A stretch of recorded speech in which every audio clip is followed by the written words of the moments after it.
안녕하세요. 오늘은 제25강 공민왕의 개혁과 새로운 정치 세력의 성장에 대해서 학습하기로 해요. 오늘의 학습 목표입니다. 공민왕의 개혁과 새로운 정치 세력의 성장을 설명할 수 있다. 고려가 원의 내정 간섭을 받았던 시기를 우리는 흔히 원간섭기라고 말합니다. 하지만 이렇게 강성했던 원도 점점점 14세기 되면 쇠퇴를 하고요. 그리고 중국의 한족이 나라를 다시 세우려는 그런 움직임이 나타나는데 그 나라가 바로 명이었습니다. 자, 그리고 또 이 시기를 뭐라 하냐 하면 원명교체기라고 말을 하는데요. 이때 등장한 왕이 바로 공민왕이었습니다. 공민왕은 여러 개혁 정치를 통하여서 원나라에 반대하는 반원, 스스로 주인이 되는 자주화를 추구하게 됩니다. 그래서 앞으로는 공민왕의 반원 자주화 정책에 대해서 한번 알아보도록 합시다. 공민왕 이전에도 개혁의 시도가 있었습니다. 바로 충선왕과 충무광의 개혁이죠. 하지만 그들의 개혁은 실패로 돌아갈 수밖에 없었어요. 왜냐하면 원의 간섭이 계속적으로 되었고 그리고 권문세족의 반발이 심했기 때문이었죠. 하지만 공민왕 때는 달랐습니다. 시기가 너무 좋았죠. 원명교체기 그리고 또한 노국대장공주의 개혁 지지가 있었기 때문에 개혁은 성공합니다. 먼저 그 개혁 알아보도록 합시다. 원으로부터 자주성 회복을 우선 과제로 삼은 공민왕은 원보다 격화되어 있었던 관제와 호칭을 원래대로 복구합니다. 자, 그리고 여기 보이나요? 관리들이 뭐 하고 있죠? 네, 몽골 복장을 하고 있죠. 그것과 그리고 이런 변발, 이런 몽골풍을 폐지시킵니다. 자, 덕성부원궁 기처를 비롯한 이러한 친원 세력, 그죠? 친원파, 권문세족의 권세가들을 숙청시킵니다. 그렇다고 권문세족이 다 없어진 건 아니에요. 자, 그리고 개경에 남아있던 뭐였죠? 네, 내정간섭기구 정동행성을 폐지시킵니다. 자, 화주의 쌍성 총관부를 공격을 해서 철영 이북의 땅을 회복하며 북진 정책을 추진을 하였고요. 고려 영토로 회복하는 그러한 성과도 있었어요. 그리고 나중에 요동지방까지 공격하게 되면서 원나라를 깜짝 놀라게 하죠. 원나라를 이렇게 이 고려 땅에서 몰아내려는 그러한 개혁이 성공에 거둡니다. 하지만 노국대장공주가 출산으로 죽게 되었어요. 그러면서 공민왕은 조금 시리에 빠지죠. 한 3년 정도.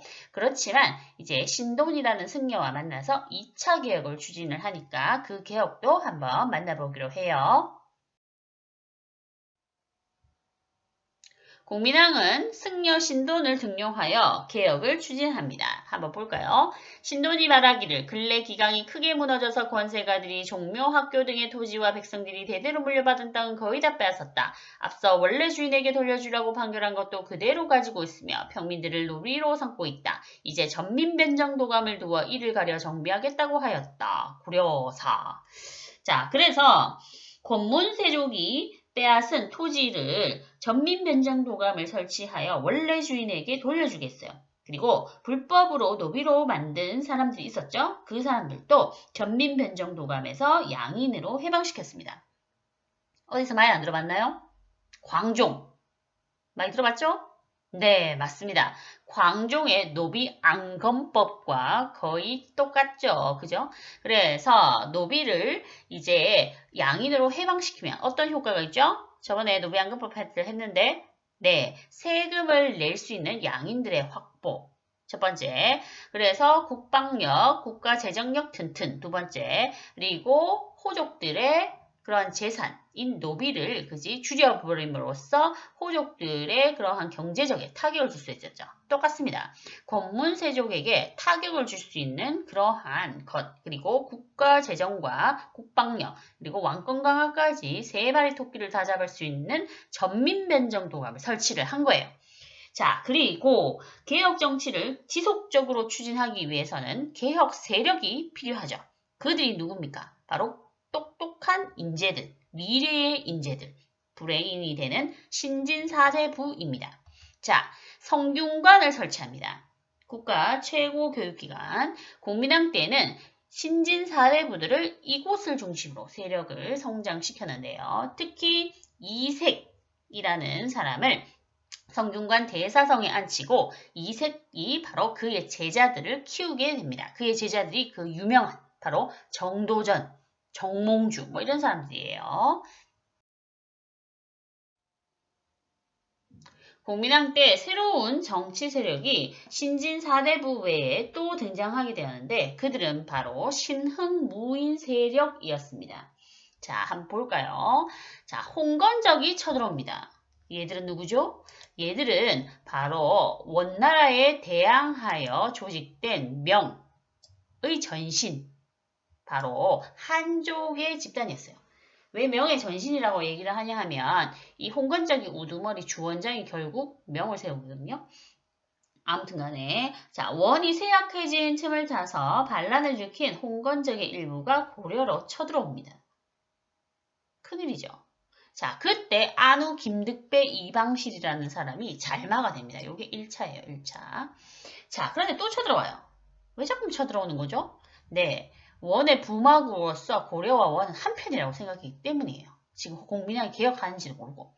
자, 2차 침입 때 이제 영웅이 등장하니 봐. 이성계? 그 이성계? 네, 맞습니다. 최영은 들어봤죠? 황금보기를 돌같이 하라. 이 이성계는 그 유명한 조선 태조 이성계입니다. 자, 이들이 엄청 활약하게 돼요. 공민왕이 이렇게 안동까지 피난되게 되는 그러한 사태 속에서 이들은 활약하면서 바로 공민왕의 신임을 받죠.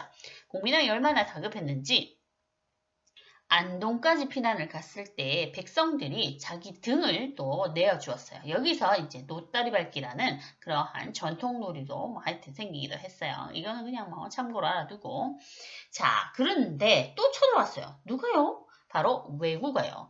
자, 도둑놈 구자를 쓴 왜는 누구죠? 일본. 오, 약간 이해는 되죠? 바로 일본 해적이었습니다. 이때 일본 상황은 막부가 교체되는 상황이었는데 그때 이제 못 먹고 사는 백성들이 이제 왜구로 변신했겠지. 그래서 우리나라에 쳐들어온 거야. 그때 이제 고려 정부에서는 왜구를 진압하려면 많은 그러한 무인들을 보내는데요. 그때 또한 또 활약하게 됩니다. 자, 여기 보면 이성계 나오죠? 이성계, 황산대첩. 여기 보면 황산대첩비도 뭐예요? 이성계가 남원에 침략한 왜구를 크게 무찌른 황산대첩을 기념하여 세운 비석입니다. 이런 것처럼 또 많은 사람들이 등장한데 기억해야 할 사람은 바로 최무선이었어요. 최무선은 화통도감을 설치하여 화약을 개발했는데 이 화약으로 말미암아서 500여 척의 왜구 선들을 다 격파시키는 대첩의 승리자가 됩니다. 그리고 그 황금보기를 돌같이 하라는 최영, 홍산대첩에서 크게 승리하게 되고요. 자, 그래서 정부에서는 아니다. 왜구들의 본거지를 초토화시켜라 라고 하면서 바로 이 왜구들의 본거지, 이제 우리나라에서 제일 가까운 대마도 스시마 섬인데요. 바위를 보내서 스시마 섬을 정벌하게 됩니다. 자, 그러면서 왜구를 진압하죠. 이렇게 홍건적과 왜구를 진압하는 과정에서 뛰어난 활약을 한 최영, 이성계 이러한 신흥무인 세력이 백성들의 신망을 얻게 되었어요. 근데 최영은 집안이 권문세족이야. 그래서 이성계가 바로 이 백성들의 원픽, 그죠? 신진사대부들의 원픽 이렇게 되겠죠. 특히 정도전의 원픽이 됩니다. 자, 교과서 146쪽 활동을 보도록 합시다. 지금 권문세족과 신진사대부의 그러한 약간 대결 구도 같은 게 나타나는데, 그지? 권문세족은 너희 잘 알고, 신진사대부는 아까 나왔었죠? 공민왕의 개혁정치에 크게 성장한 새로운 개혁 세력. 그리고 권문세족은 기존의 보수파. 자, 1번 권문세족과 신진사대부의 집안과 형편은 어떻게 다르는가? 집안 한번 봅시다. 여기 답이 있네요. 고위관직을 차지했대요. 높은 관직 다 차지했군요. 자, 그리고 여기는 지방의 향리 출신이군요. 자, 그리고 경제적 형편. 인이라는 사람이 대표적인 인물로 나오는데 소유한 땅과 노비는 전국에 널려있다. 뭔가 합법적이진 않은 것 같지? 불법인 것 같지? 자, 정도전의 아버지는 대표적 인물. 집에 쌓아놓은 재산이 없었다. 가난했군요. 자, 그리고 2번. 권문세족과 신진사대부가 관직에 진출하는 방법. 관직. 설마 권문세족이 공부를 했겠니? 아니죠? 네, 서로 관직에 진출하는 경우가 많았다. 권문세족 어떻게 됐다 그랬어요? 응방 관리가 매 잘 잡아 바쳐서 그지 그렇게 되기도 하고 그리고 또 원의 전쟁에서 공로를 세운 사람 그리고 원에 그러한 사돈을 둔 사람 그리고 또 몽골어를 잘하는 사람 하여튼 많은 친원 세력들이 권문 세력으로 성장했다 그랬죠? 근데 그들의 자손은 이제 음서로 관직에 진출을 많이 했다.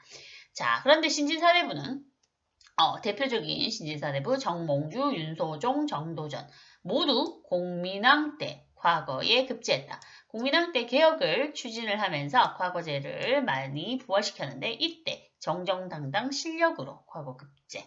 자, 다음 3번 권문세족과 신진사대부의 대외관계. 대외관계는 어떤가? 그지?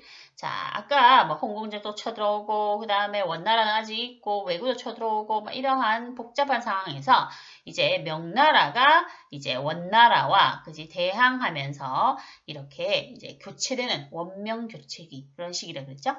자, 그때 권문세족은 원과 친하게 지내야 된다. 우리가 원과 친하게 지내야지 하면서 친원파들답게 그런 얘기를 합니다. 자, 그런데 그에 반면 신진사대부는 원과의 관계를 끊고 그지? 왜? 공민왕이 그지? 개혁을 추진했을 때 뭐야 그랬어? 반원자주화라고 그랬잖아. 원나라에 그죠? 대항하여 우리는 자주를 이루자. 라고 한 개혁에 이들은 지지하면서 그리고 공민왕이 키운 인물들이기 때문에 당연히 반원이죠. 그리고 명과 친하게 지내야 된다. 새롭게 등장하는 명과 뭔가 개혁 그러한 얘기를 하고 있죠. 자, 권문세족과 신진사대부 다시 정리하고 갑니다. 관직 진출 뭐였죠? 네, 음서. 그래서 높은 관직에 지금 집권 세력으로서 기득권을 형성했죠. 신진사대부는 과거, 맞습니다. 하급 신흥 관료죠. 경제적 기반, 바로 농장이죠. 이님 같은 사람이 뭐라 하더니 전국에 다 지 땅이라고 하잖아. 중앙대지주, 농장을 보유하고 신진사대부는 향리, 정도전 향리 출신 지방 중소지주, 그죠? 자, 대외 정책은 바로 친원, 그죠? 그리고 신진사대부는 반원 친명, 사상은 불교였습니다. 왜냐하면 원나라가 밀교라는 불교를 많이 믿고 있어서 얘들도 친원적 성격으로 불교를 많이 믿고 신진사대부는 이제 새로운 유교, 바로 성리학을 공부한 사람들이었습니다. 인간의 본성과 우주의 이치를 공부한 학문이에요. 자, 권문세족은 당연히 보수, 신진사대부는 개혁. 그죠? 이렇게 보수파와 개혁파가 다시 한번 그치 충돌하게 되는 그런 상황이네요. 원과 명의 싸움에서 결국 승리자는 바로 명이었습니다. 원을 몰아내고 중국의 땅을 차지했죠. 그런데 요동지역으로 진출하면서 고려가 회복한 땅을 자신이 지배하겠다고 한 거야. 헐. 그래가지고 이 고려가 그지 쌍성 총관부를 공격을 해가지고 그 철영 이북의 땅을 이렇게 회복했잖아. 근데 그게 원래 원의 땅이니까 이제 명의 땅이 돼야 된다고 그러한 이상한 소리 하면서 이제 철영이라는 직할지를 설치를 하려고 했어요. 그랬더니 이제 고려가 난리가 났지. 그지? 이게 무슨 소린가 하면서 이제 막 반발을 하고 막 난리가 났어요. 그때 이제 국정을 장악하고 있었던 사람은 바로 최영이었습니다. 왜냐하면 공민왕이 죽고 나서 우왕이 왕위에 오르는데 거기에 이제 장인어른이 최영이었거든요. 그러니까 최영 딸과 우왕이 결혼을 했었거든요. 그래가지고 이게 무슨 소린가 요동 정벌을 추진하자 이래낸 거야. 그래가지고 5만여 명의 군사 보내봐라 이렇게 된 거야. 그래서 최영은 처음에 이성계 혼자 보내면 이성계 못 믿겠다 이래가지고 같이 가려고 했는데 우왕이 이 최영 장군이 가버리면 나는 누가 지키나 이래가지고 개견을 지켜라 이래가지고 이성계하고 이제 조민수라고 하여튼 그 장수 둘이를 이제 보내는 거야. 다수의 아이들과 함께. 그런데 이성계가 아니나 다를까 압록강 위화도에서 말머리를 돌리는 거야. 그래가지고 위화도 회군이 1388년에 일어납니다. 그러면서 이제 우왕을 내쫓고 최영을 제거해버립니다. 우왕은 가짜왕이다 라고 이렇게 얘기를 한 거지. 너는 바로 이 이제 공민왕의 그러한 아들이 아니다 하면서 가짜왕을 내쫓고 진짜왕을 이제 세운다. 뭐 이러한 이제 얘기를 하면서 이제 정치를 공론화시켰죠. 자, 그런데 이성계가 말머리를 돌렸을 때 백성들이 의아해하면서 그리고 또 대신들도 그지 반발할 수 있으니까 이제 근거를 마련합니다. 이성계의 4대 불가란 요동정벌 반대. 소국이 대국을 거역하는 것은 불가능하다. 여름철에 군사동원하는 것은 농사의 지장에 초래가 있다. 원정을 틈타 외적이 침입할 수 있다. 장마로 인해 활에 먹힌 악교, 풀이 풀리고 병사들이 병에 걸릴 우려가 있다. 라고 얘기를 하면서 바로 이성계는 위화도에서 이 위화도 딱 건너가면 그지? 여기 위화도 선 보이죠? 위화도 딱 건너가면 이제 요동인데 거기서 말머리를 싹 돌리는 거야. 그래서 군대를 돌렸다. 그래서 회군이라고 말한 거야. 그래가지고 이제 이렇게 갔는데 말머리를 돌려가지고 그지? 국왕이 회군 소식을 들었는데 이성계가 도착해가지고 개경을 함락하면서 이제 다들 다 제거했다. 뭐 이렇게 얘기를 했겠지? 자, 그래서 실권은 어떻게 돼요? 바로 이성계가 장악합니다. 이렇게 이성계가 장악하고 그리고 신진사대부는 이성계를 도와서 고려사회의 개혁을 추진하죠. 그런데 개혁의 내용과 방법을 둘러싸고 신진사대부가 분열합니다. 바로 옹건파와 급진파죠. 그죠? 그것도 한번 알아봐요. 신진사대부의 대표적 인물 하면 우리는 삼봉선생을 떠오르게 되는데 삼봉선생은 바로 정도전이죠. 정도전. 자, 왜 삼봉선생인가? 호가 삼봉이라고 했어요. 그죠? 여기 보면 도담삼봉의 이름을 따서 삼봉. 자, 신진사대부는 모두 다 공민왕 때의 과거를 통해 중앙관리가 되었고 성리학을 공부하던 그런 사람들이에요. 같이 권문세족의 친원 정책을 비판을 했죠. 관직에도 쫓겨났고요. 하지만 언제 갈렸냐? 바로 토지개혁 때문에 갈렸습니다. 그죠? 이성계가 정권을 장악하고 나서 이제 생각이 달라졌다는 거죠. 그죠? 권문세족의 경제적 기반을 무너뜨려야 된다. 뭐 이런 것은 이제 똑같았어요. 그런데 방법이 달랐죠.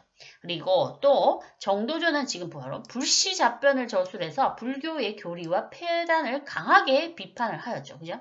불시는 석가모니를 말해요. 잡변, 잡스러운 변증. 그래서 또 이러한 불교를 바라보는 관점을 통하여서도 또 갈렸습니다. 그리고 결국은 고려의 존폐와 관련해서 또 관련한데 한번 봅시다. 자, 정도전은요. 급진파 사대부로서 토지개혁, 과전법을 주장을 합니다. 그래서 정말 급진적인 개혁으로서 이 권문세족의 땅들을 모두 다 빼앗아야 된다. 이런 식으로 빼앗아서 다시 백성들한테 나눠줘야 된다. 진짜 과격적이죠. 그리고 억불, 불교를 그지 없애버려야 된다. 억제시켜야 된다. 라고 했고 역성혁명, 바로 고려는 더 이상 그죠 가능성이 없기 때문에 바로 새로운 왕조를 세워야 된다라고 주장했어요. 바로 맹자를 읽고 그 대목에서 역성혁명을 주장했죠. 하지만 이제 옹건파 신진사대부들은 급진파의 주장, 특히 정도전의 주장이 너무 과격하다라고 이렇게 얘기를 했어요. 그래서 토지 문제도 점진적으로 옹건적인 방법으로 천천히 하자. 그리고 불교도 옹호했습니다. 지금 백성들이 많이 불교 믿고 있고 그리고 우리가 예로부터 불교를 믿었는데 아무리 성리학자지만 그지? 그러한 불교의 그런 사회적 역할도 있다. 뭐 이렇게 얘기를 했죠. 자, 그렇지만 이제 뭐 급진파 신진사대부한테는 씨알도 안 먹혔죠. 그죠? 지금 불교가 폐단이 얼마나 강한데. 그러니까 그때 이제 불교가 진짜 나쁜 짓을 많이 했어요. 자, 그래서 이때 말도 안 먹혔는데 특히 이제 요거 가지고 갈려졌죠. 옹건파 신진사대부, 특히 정몽주는 고려 왕조를 유지한 채, 이렇게 고려 왕을 유지한 채 개혁하자 이렇게 주장한 거야. 그래서 이제 서로 파가 갈려가지고, 그지? 이렇게 이제 조금 대립하고 있었는데, 결국 누가 승리하니? 급진파 요구대로 과전법이 이제 시행이 되고, 점차 이제, 신진사대부에서 급진파가 이제 성장을 하게 되죠. 하지만 정몽주는 고려 왕조를 지키기 위해서 반격을 준비하는 등 뭔가 계속 대립이 심해져 갑니다. 여기에 이제 마지막 끝판왕이 등장해서 정리를 하죠. 그 사람이 바로 이방원입니다.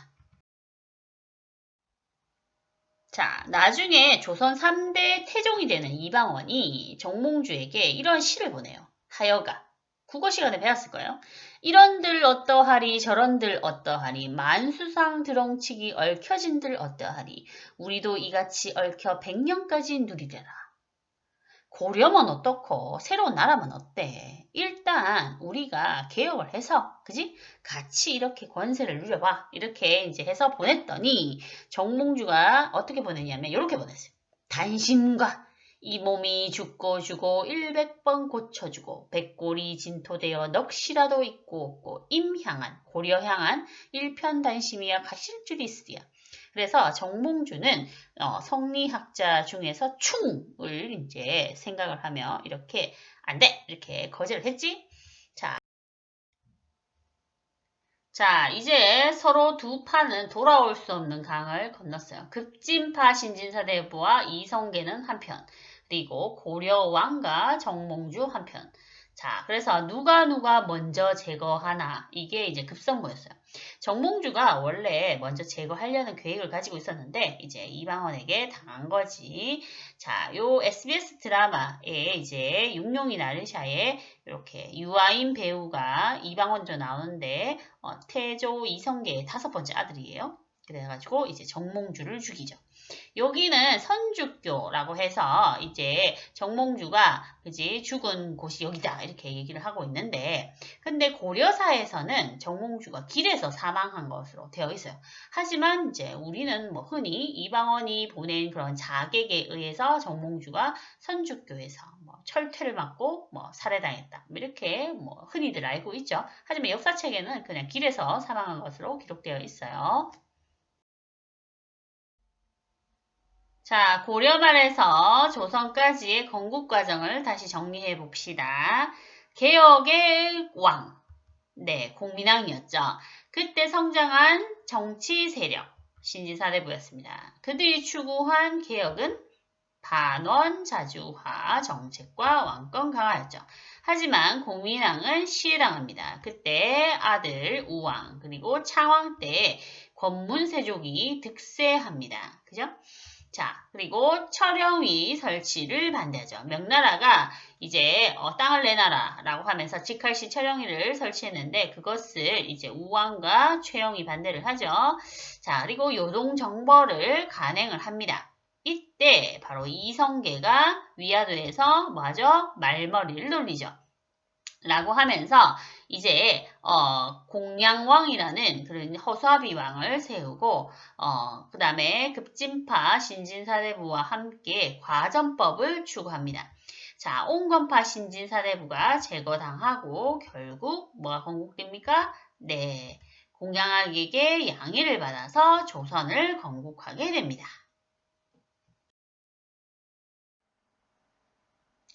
자, 학습한다고 모두 수고하셨습니다.